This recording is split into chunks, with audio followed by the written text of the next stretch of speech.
বুয়েসেল এককভাবে বনের কর্মী প্রেরণ করতেছে, আর আমরা যারা যারা শ্রমিক প্রেরণ করছিলাম এখন আমরা কেউ কাজ করতে পারতেছি না। ওনারা যদি আন্তরিক হন একমাত্র তখনই নাকি এটা সম্ভব। অন্তর্বর্তীকালীন সরকারের কাছে আমার অনুরোধ, এই ব্রুনাই প্রচুর লোকের চাহিদা, যদি আপনারা মার্কেটটা উন্মুক্ত করে দেন আমরা স্বাচ্ছন্দ্যে ব্রুনাইতে শ্রমিক পাঠাতে পারবো। গতকালকে আমাদের যখন উপদেষ্টার সাথে দেখা করলাম, ওনার সাথে কথা বললাম, এরপরে আমরা বের হয়ে আমাদের বর্তমান যে প্রবাসী কল্যাণ মন্ত্রণালয়ের সচিব আছে ওনার সাথে আমরা একটা বৈঠক করছি। প্রবাসী কল্যাণ মন্ত্রণালয়ের উপসচিব র্যাবের সাবেক যে নির্বাহী ম্যাজিস্ট্রেট ছিল সরওয়ার আলম সাহেব, উনি সহ আমাদের কয়েকজন প্রতিনিধি সহ আমরা একটা ছোট্ট রুমে ওইখানে আসলে ছোট্ট পরিসরে আমরা কিছু সচিব মহোদয়ের সাথে আমরা একান্ত কথাবার্তা বলেছি। তো সে বিষয়টা হলো আসলে মূলত এখন আপনি জানেন ব্রুনাইতে আমরা আগে যারা শ্রমিক প্রেরণ করছি, বর্তমানে এই ব্রুনাইয়ের বাজারটা আমাদের জন্য বন্ধ হয়ে গেছে, এটা করতেছে বুয়েসেল। এখন বুয়েসেল এককভাবে বনের কর্মী প্রেরণ করতেছে, আর আমরা যারা যারা শ্রমিক প্রেরণ করছিলাম এখন আমরা কেউ কাজ করতে পারতেছি না। এই বিষয়টা ওনার নজরে আনার জন্য আমরা মূলত ওনার সাথে বসছি।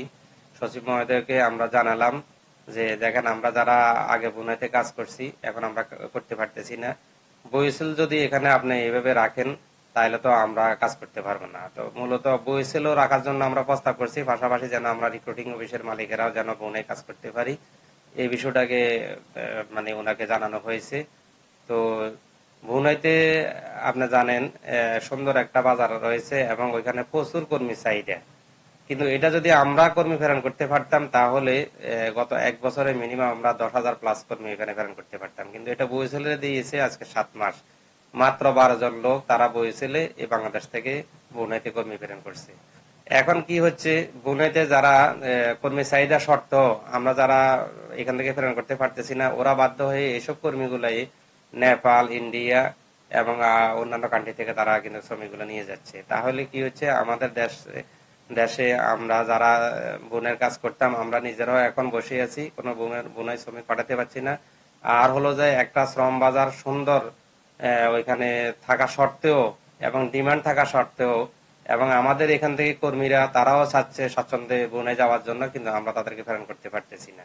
এই বাধাটা উত্তরানোর জন্যই মূলত আমরা সচিব মহোদয়ের সাথে কালকে আমরা কয়েকজন মালিক আমরা বসছি, ওনাকে এই বিষয়ে রিকোয়েস্ট করছি যেন আমাদের জন্য ব্রুনাইয়ের শ্রম বাজারটা উন্মুক্ত করা হয়। তো উনি যেটা বলছে সেটা হলো যে G2G এই ধরনের একটা নাকি MOU চুক্তি হয়েছে ওনাদের সাথে, এটা ভাঙতে হলে উভয় দেশের সরকারের এখানে আন্তরিকতার বিষয় আছে। ওনারা যদি আন্তরিক হন একমাত্র তখনই নাকি এটা সম্ভব। কিন্তু আমরা আমাদের এন্ড থেকে আমরা যেটা বলছি যে আমাদের দেশের সরকার যেন ওনাদেরকে অনুরোধ করে এই শ্রম বাজারটা যেন আমাদেরকে উন্মুক্ত করে এই বিষয়ে। আর ওইখান থেকে বের হওয়ার পরও আমরা আমাদের সরওয়ার আলম, যিনি অত্যন্ত স্বনামধন্য একজন ব্যক্তি, আপনি জানেন র্যাবে যখন উনি ছিল যথেষ্ট সুনাম কুড়িয়েছে, তো উনি এখন আমাদের মন্ত্রণালয়ে আছে। আমরা ওনার কাছে আবার আলাদাভাবে প্রায় আধা ঘন্টার মতো ওনার সাথে আমরা ব্রিফ করছি এই বিষয়টা নিয়ে। উনি অনেক আন্তরিক এবং যথেষ্ট আমাদেরকে দিক নির্দেশনা দিয়েছেন এই বিষয়ে আমরা কিভাবে কি করণীয়, আমাদেরকে অনেক পরামর্শ দিয়েছেন। আমরা আসলে ওনার কাছে অনেক কৃতজ্ঞ।